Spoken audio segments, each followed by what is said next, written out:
Olá, queridos amigos, sejam bem-vindos nesta noite fria, não é, de 22 de agosto, mas sejam bem-vindos à nossa live na página do Cefif, do Facebook, Cefif Espírita, onde nós realizamos semanalmente o nosso Evangelho. O Evangelho, para aqueles que não estão habituados a frequentar as lives da página da Sociedade Espírita e Filantrópica Irmã Francisca, acontecem às terças, às quartas, às quintas e aos sábados, sempre às 19 horas. Nestes dias são as lives do Evangelho. Nos outros dias da semana, nós temos as lives das palestras públicas. Nas segundas-feiras, às 20 horas, nas quintas-feiras, às 14 horas, no sábado, às na sexta-feira, às 19 horas, e no domingo, às 10 horas da manhã. Então, vocês ficam convidados para assistir a qualquer dia da semana as lives que a nossa casa leva ao ar, onde nos permite refletir a respeito dos temas da doutrina espírita. Nos dias de Evangelho, especificamente, é sobre o Evangelho segundo o Espiritismo. Peço àqueles que porventura tenham se esquecido, né, que tragam, né, a sua garrafinha de água, sim, o seu copo com água, a sua jarra com água, a fim de que a espiritualidade possa realizar a fluidificação desta água durante, né, o nosso Evangelho e depois por ocasião do passe à distância. Para nós começarmos, nós precisamos estabelecer a sintonia com o plano espiritual superior. E para isso é que nós fazemos a prece, então, que dá início ao nosso trabalho. Peço a todos que fechem os seus olhos, que elevem o vosso pensamento a Deus, Pai de amor, de bondade, de misericórdia, ao Mestre Jesus, irmão e companheiro de tantas e tantas reencarnações, aos espíritos amigos, aos espíritos familiares que nos acompanham nesta jornada reencarnatória, e da nossa parte que possamos abrir a nossa consciência e o nosso coração, nos entrelaçando vibratoriamente com estes bondosos amigos espirituais, a fim de que possamos receber as bênçãos dos ensinamentos do Cristo na noite de hoje. Que possamos estar abertos e receptivos à ação da espiritualidade durante a realização deste Evangelho. E que possamos, imbuídos do mesmo propósito de nos aproximarmos de Jesus, pedir ao Mestre querido que Ele possa derramar sobre nós a sua luz e as suas bênçãos nesta noite. Obrigado, Senhor, que assim seja. Nós estamos, já há algumas semanas, estudando o capítulo 19, A Fé Transporta Montanhas. E vamos tratar hoje dos itens 6 e 7, que têm por títulos a fé religiosa e a condição da fé inabalável. E aí, antes de nós adentrarmos ao assunto, gostaria de perguntar-lhes, né? A fé religiosa é condição da fé inabalável? Será? Como é que fica isto para, né, todos aqueles que professam determinada religião?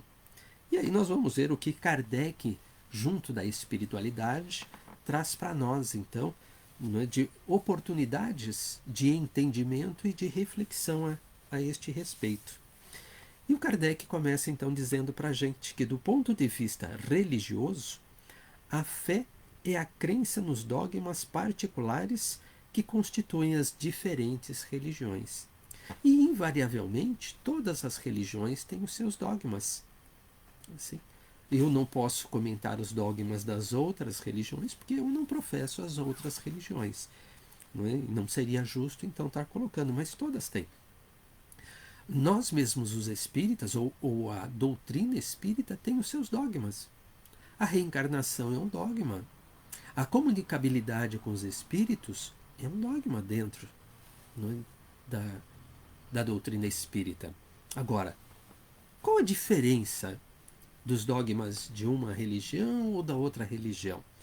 Não é? A fé religiosa é aquela fé verdadeira? Ou tem um C aí no meio do caminho que eu preciso aprender a conhecer?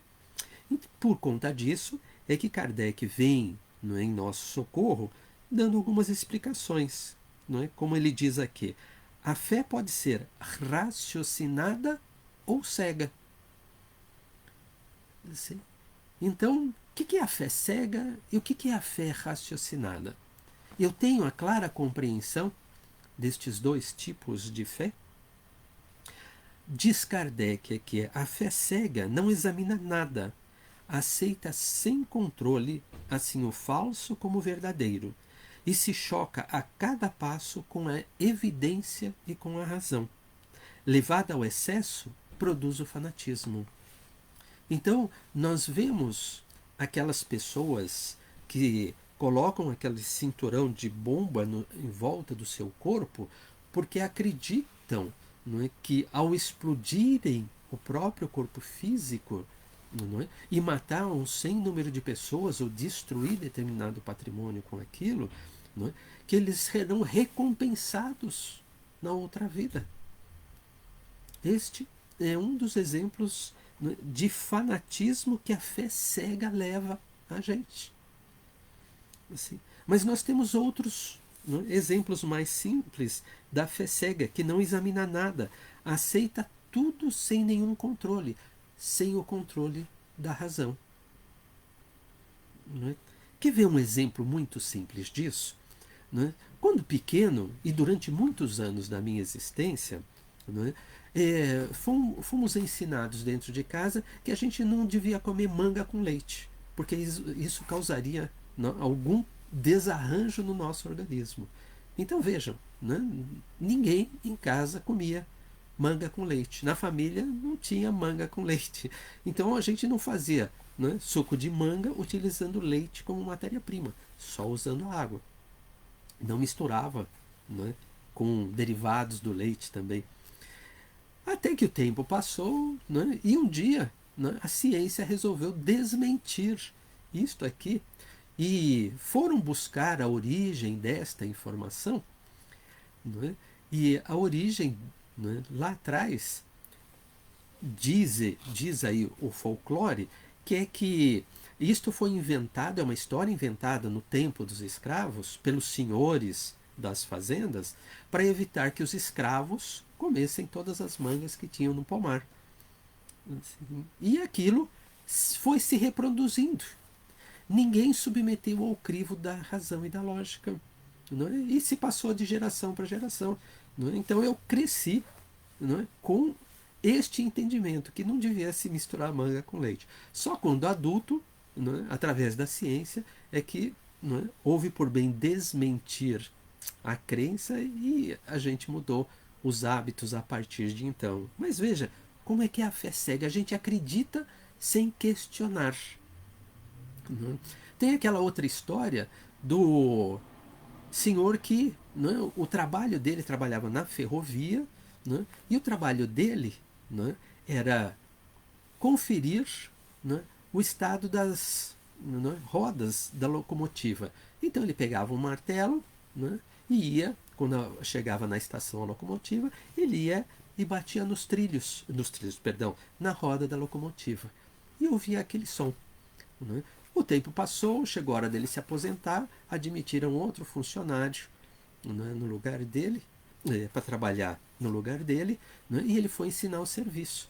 Sim? E aí foi, né, batendo e mostrando para o jovem, batendo na roda e mostrando para o jovem. E o jovem, né, perguntou, mas por que disto?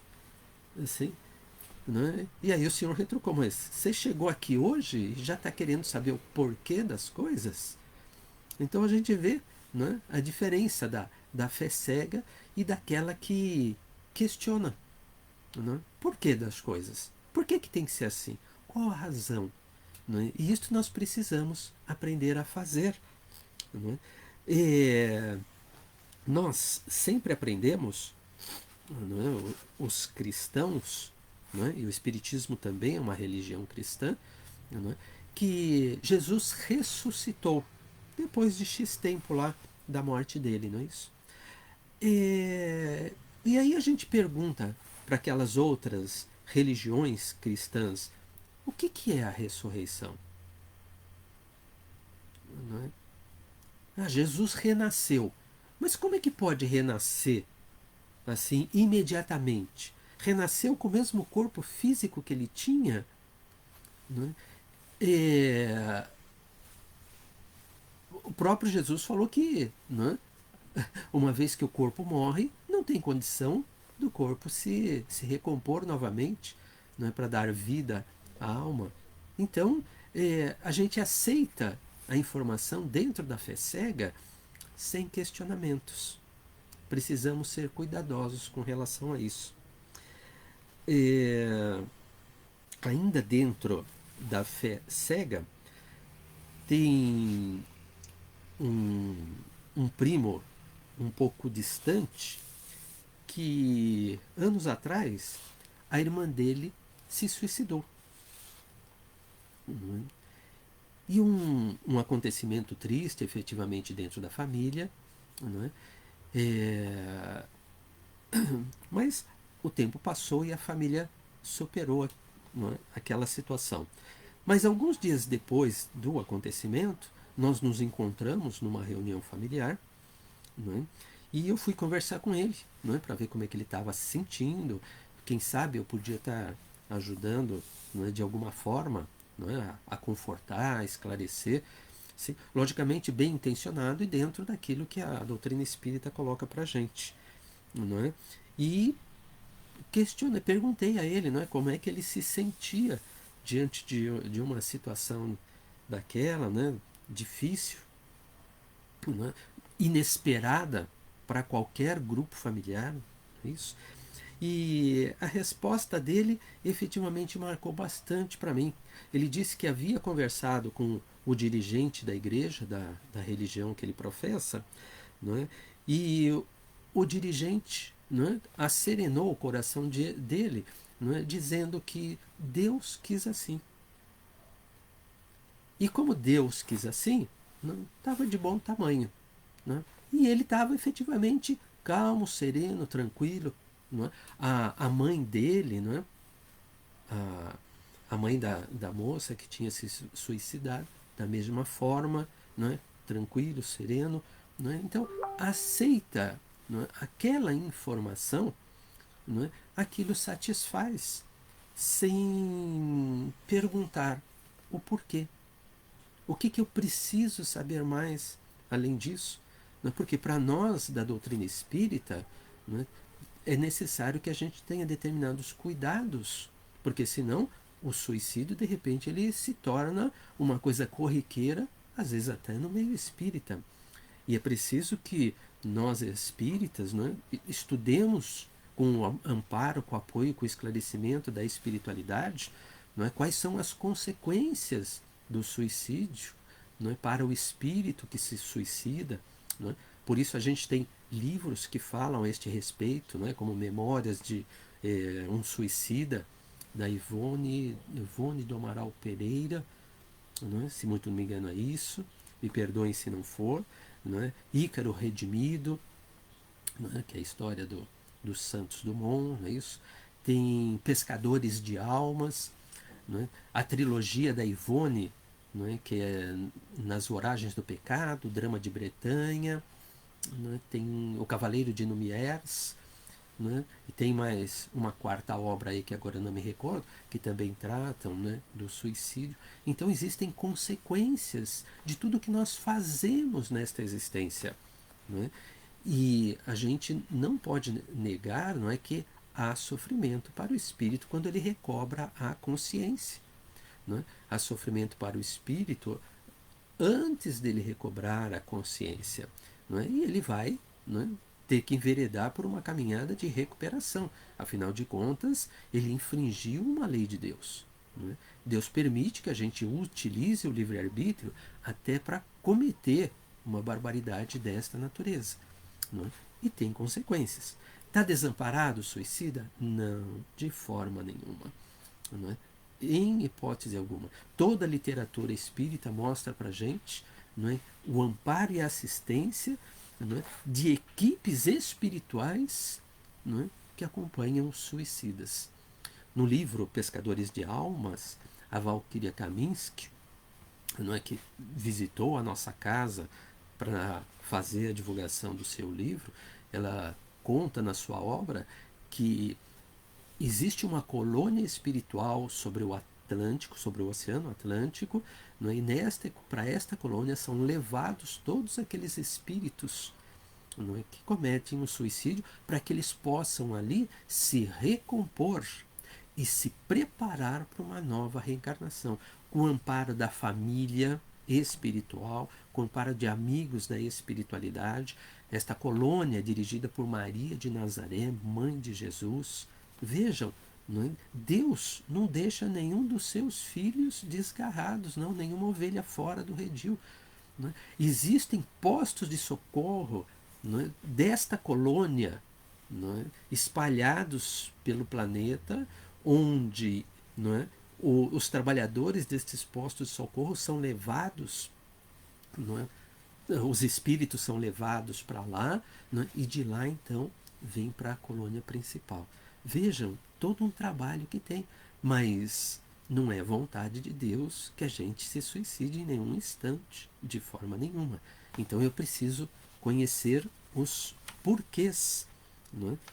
Tanto que Kardec, diante deste esclarecimento, coloca para a gente: a fé raciocinada, por se apoiar nos fatos e na lógica, não deixa nada obscuro. Crê-se porque se tem certeza, e ninguém tem certeza senão porque compreendeu. Então veja, é necessário a compreensão. Ele diz, é preciso uma base para a fé, e esta base é um entendimento perfeito do que se deve crer. Para crer não basta ver, é necessário, sobretudo, compreender. Então veja, eu preciso, não é, utilizar o meu raciocínio lógico, eu preciso utilizar a razão, o discernimento, o livre-arbítrio, eu preciso fazer escolhas dentro da fé raciocinada. Não é só aceitar aquilo que colocam para a gente.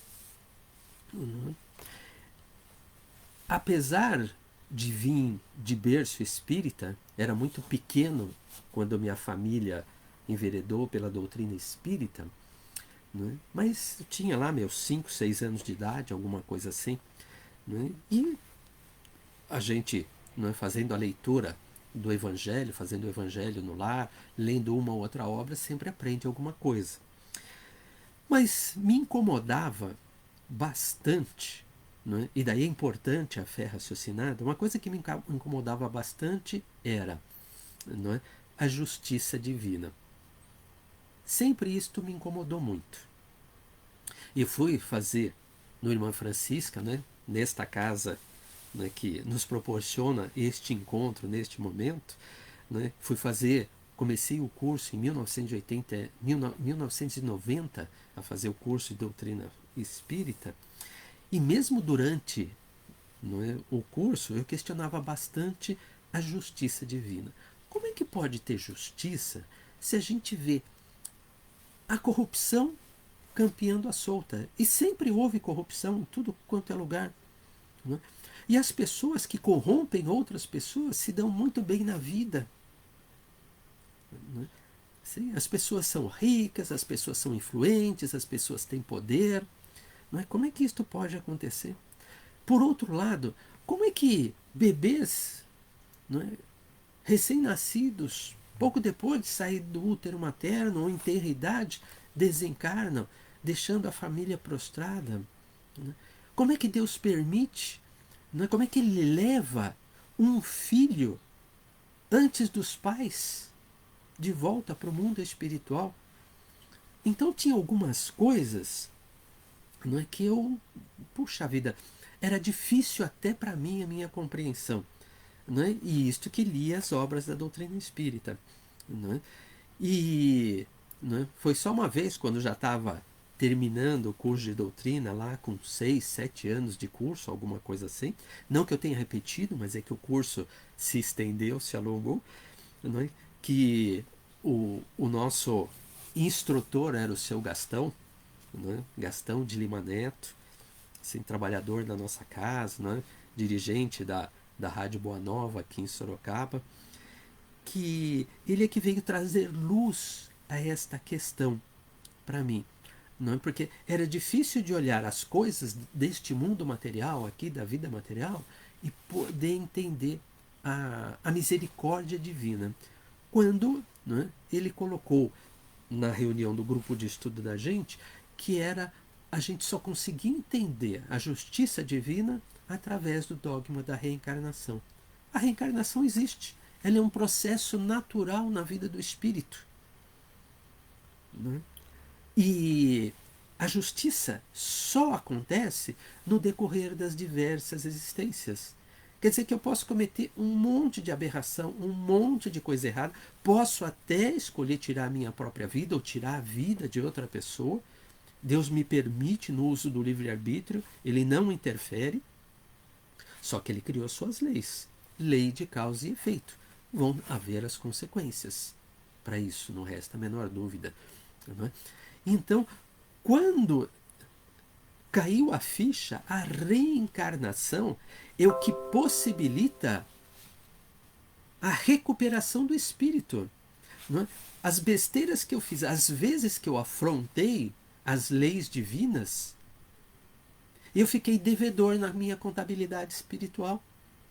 Aí eu tenho que reencarnar novamente, não é? E nesta nova reencarnação planejo, junto dos amigos espirituais, esta nova existência, e aí eu trago a proposta de refazer, de reconstruir os caminhos equivocados pelos quais eu enveredei na outra reencarnação. Então aí eu vou me ajustar com aquelas pessoas a quem eu prejudiquei. Eu vou me ajustar diante das leis divinas que eu afrontei na outra reencarnação. Eu vou ter que drenar aquelas energias negativas, pesadas, que eu acumulo por conta dos erros cometidos e das infrações às leis divinas. Aí o raciocínio lógico, não é? Os fatos começam a me mostrar que a misericórdia divina, efetivamente, é uma coisa fantástica na vida do ser espiritual que eu sou, ou que todos nós somos. Sim. Não é? Vejam que para nós espíritas, a ressurreição de Jesus é só a materialização do perispírito dele, só isto. Né? A materialização do corpo espiritual. Assim? E veja que no primeiro momento, quando ele se mostra a Maria de Magdala, ainda próximo da tumba onde ele estava, onde o corpo dele havia sido depositado, né, ele não permite ser tocado, porque não havia condições ectoplasmáticas, provavelmente, para a realização, né, para ele ser apalpado. O que depois, quando ele se encontra com os discípulos, né, ele permite que isto aconteça. Até que Tomé é quem vai lá, né, para ver se... Né, Jesus, você está aqui mesmo entre nós. Né? Então, vejam, o entendimento, não é, que a minha procura pelos fatos, pela lógica, pelo uso da razão, do discernimento, me leva a esta compreensão que Kardec fala. E uma vez compreendido, acereno meu entendimento. Mas tem começo, meio e fim, tem lógica, não é? De outra forma, fica somente na condição de dogma. E é esta a proposta da doutrina espírita para a gente em relação à fé, não é? Dizendo para nós que a condição da fé inabalável é que ela seja a fé raciocinada. A fé cega, ela leva no decorrer do tempo à descrença. Aquelas pessoas, não é, que acreditavam, não é, que não podia comer leite com manga, quando descobre que pode sim comer leite com manga, que não vai causar problema nenhum, o que acontece com ela? Eu vou desacreditar em quem me falou que não podia. Aquela pessoa não sabe nada, aquela pessoa não entende de nada. Não é? E da mesma forma, não é? Aquelas mentes alvoroçadas que questionam muita coisa e que não encontram explicações lógicas, não se satisfazem com as explicações que recebem, muitas vezes elas se afastam da religião por conta disso.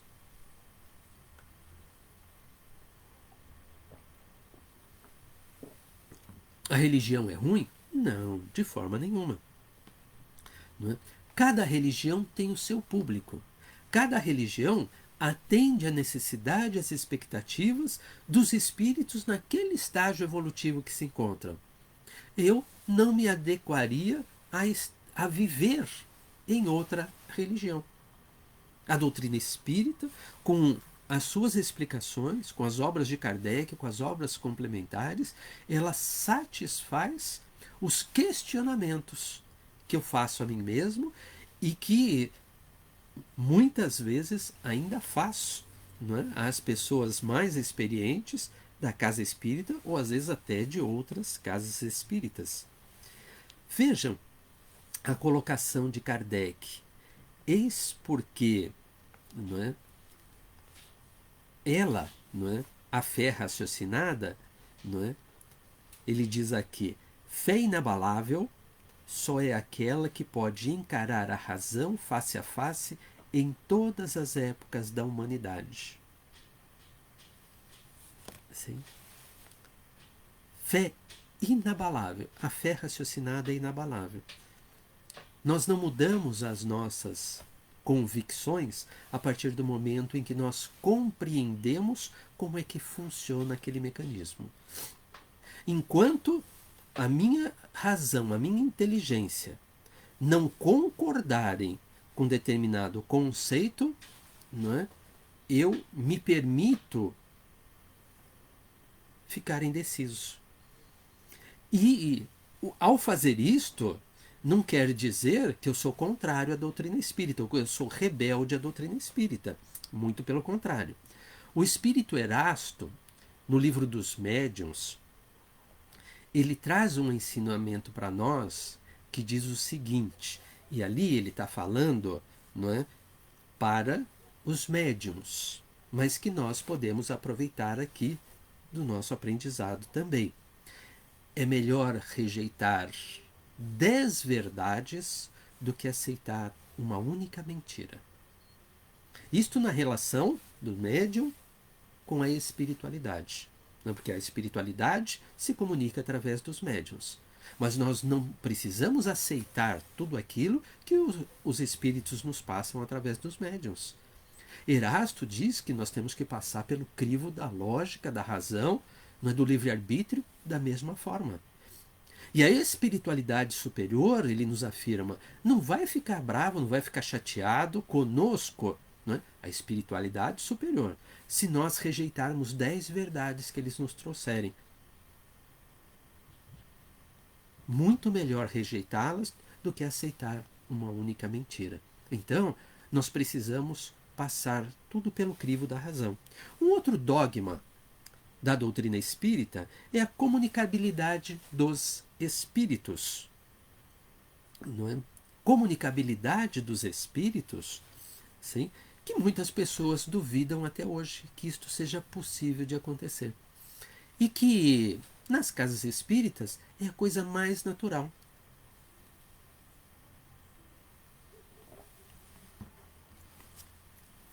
Desde sempre, né? Desde Kardec, as casas espíritas, né, têm os trabalhos mediúnicos.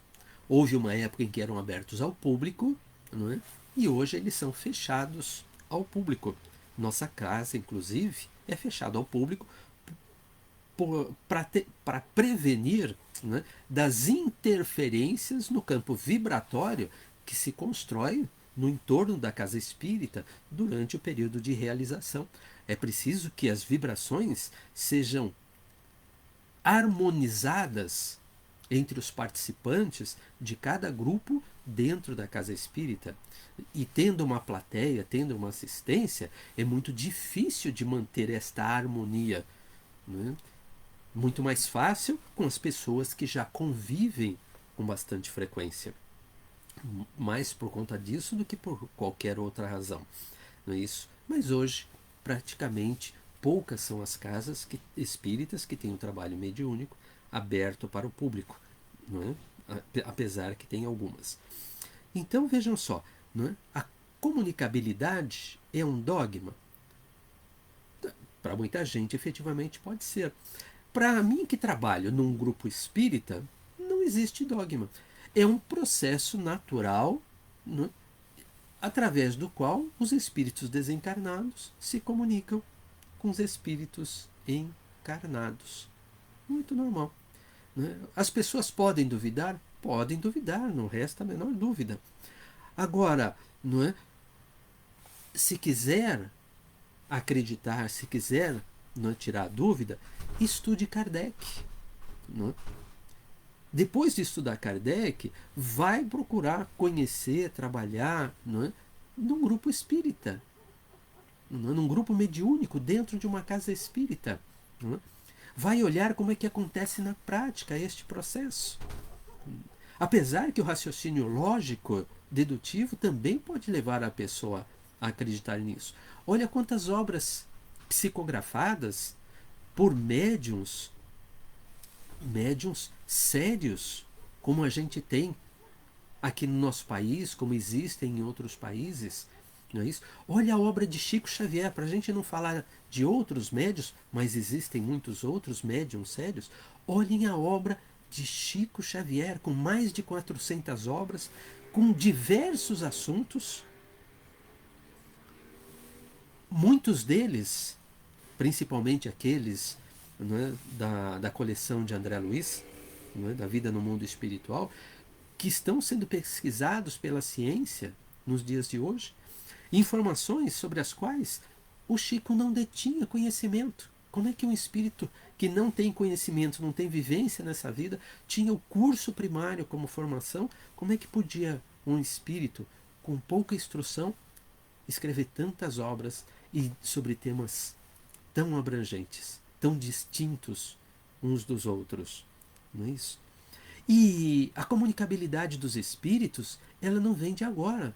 Se a pessoa quiser estudar, não é, ela vai ver que isto remonta aos oráculos que tinham na Grécia.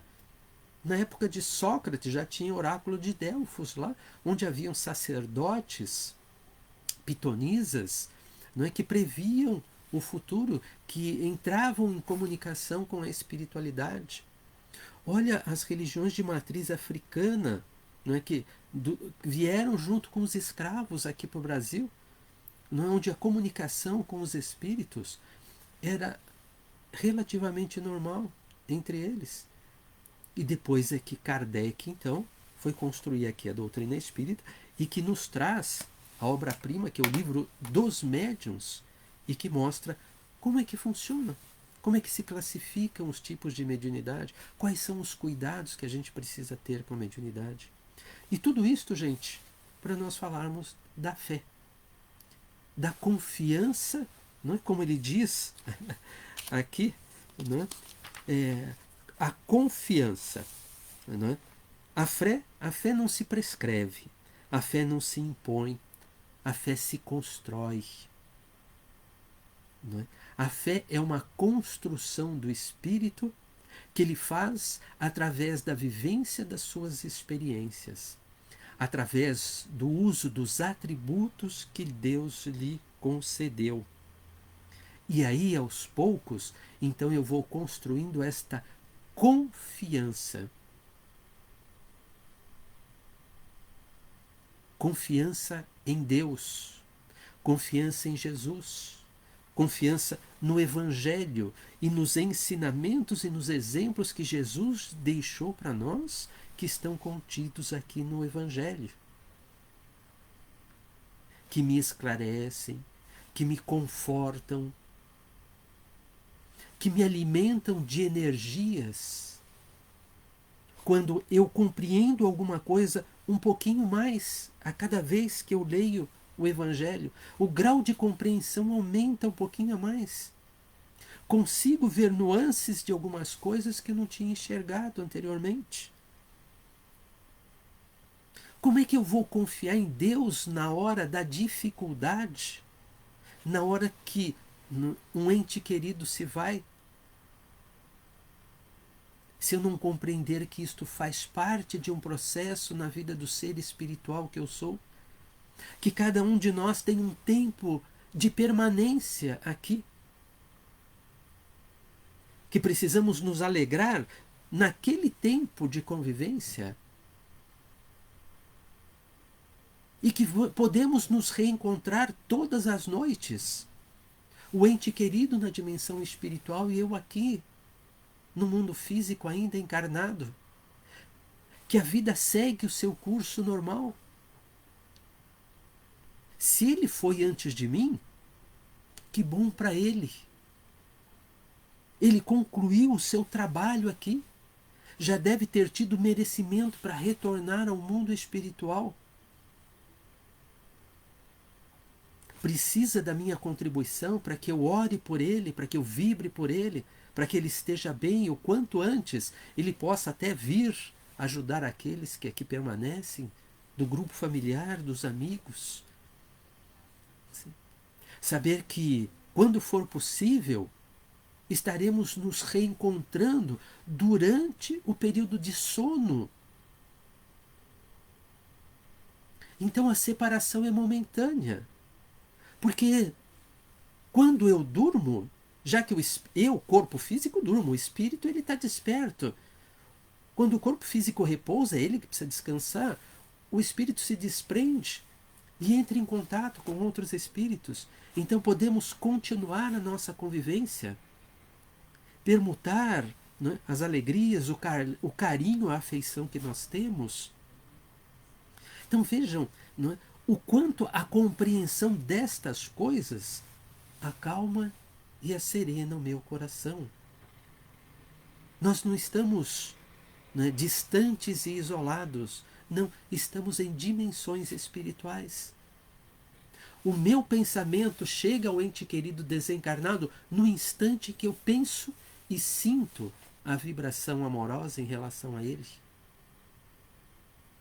Mas eu preciso ter a fé raciocinada, a fé esclarecida, para que isto possa acerenar e tranquilizar o meu coração. Quando a minha fé é frágil, eu ainda vou sentir muito a ausência dele. E quem sabe até questionar porque Deus levou a ele e me deixou aqui.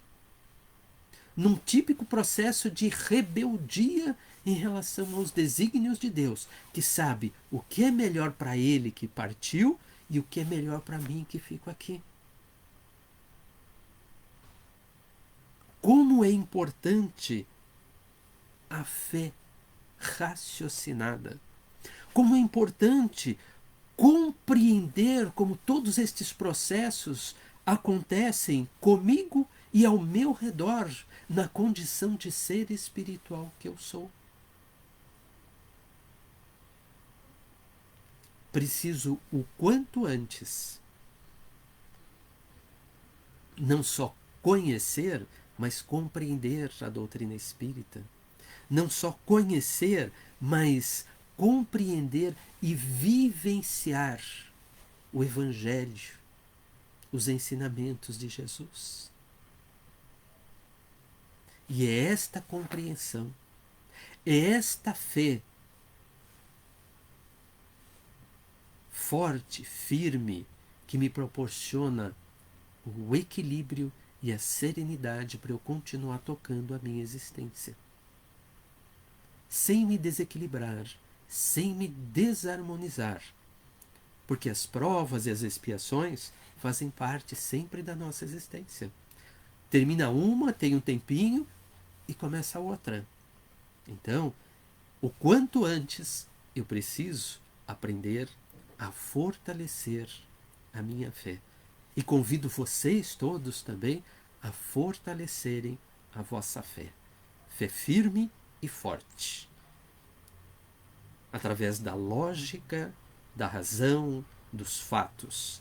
Esta é a condição da fé inabalável na intimidade de qualquer um de nós.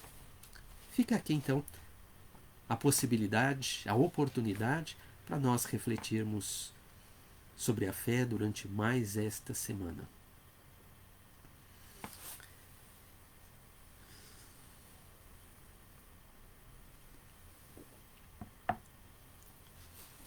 Convido a todos vocês, amigos e amigas, a fecharem novamente os vossos olhos, inspirarem e expirarem calma, suave e profundamente.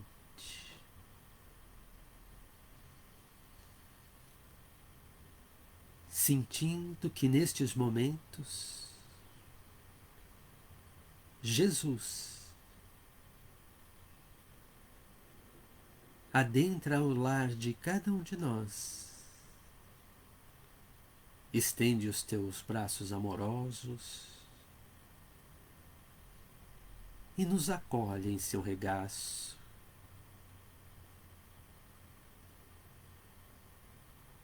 Nos convida a abrirmos os nossos corações a fim de recebermos as energias renovadas que os seus mensageiros, juntos dos passistas da nossa casa, estarão infundindo em cada um de nós, a fim de dispersar as energias pesadas que nos envolvem, de nos imantar em vibrações renovadas, sutis, de paz, de amor, de serenidade, a fim de nos harmonizarmos conosco mesmo, com os demais companheiros dentro do nosso lar.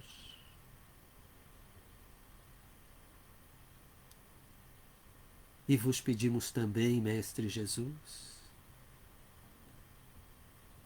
que se em casa houver algum companheiro desencarnado, vinculados a nós pelos nossos pensamentos ou pelos sentimentos, e que precisam de cuidados, que possam ser levados pelos mensageiros espirituais até os postos de socorro, onde possam receber o tratamento e o esclarecimento de que necessitam, a fim de poderem também continuar a sua jornada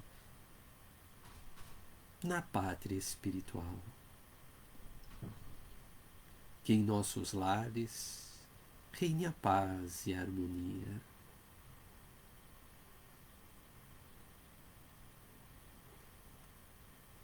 E no exercício da caridade que tu nos ensina, Jesus, nós desejamos movimentar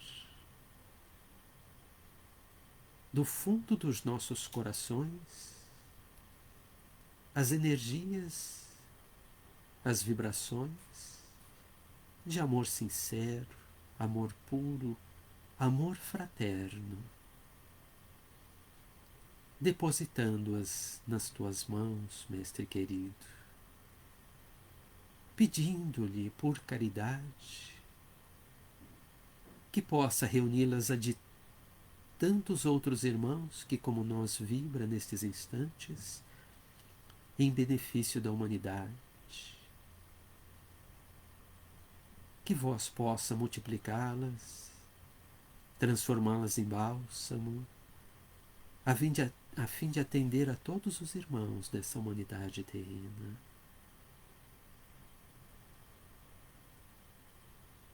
a fim de atender todos os nossos irmãos que se encontram em lágrimas, em sofrimento, que passam por necessidades do corpo, do espírito, a fim de que eles sejam também imantados nestas novas energias, nestas vibrações, para que este bálsamo possa curar as feridas do corpo e do espírito, possa levar-lhes conforto e esperança, possa atender-lhes, Senhor, às necessidades morais,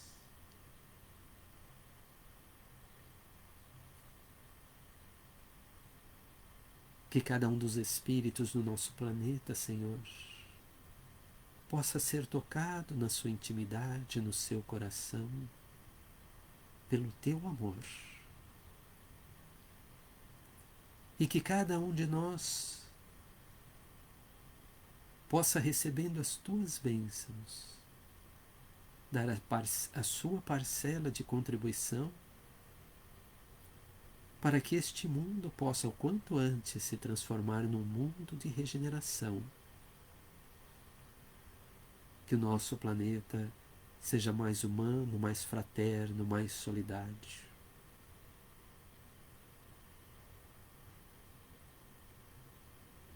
E queremos te agradecer, Senhor, pelas bênçãos do aprendizado desta noite, pela luz do teu Evangelho em nossas vidas,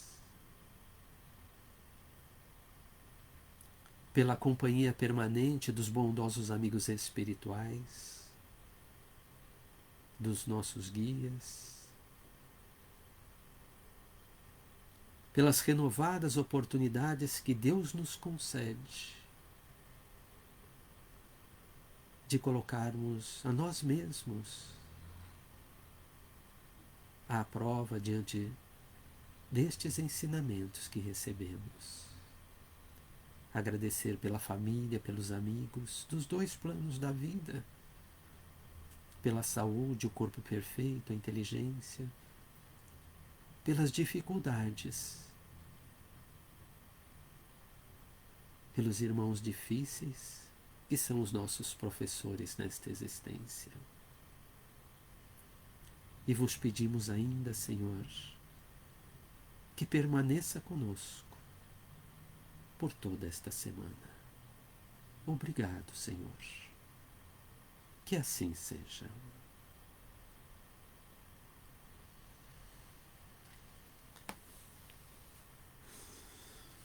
Queridos amigos e amigas, quero agradecer-lhes pela companhia em mais esta noite fria,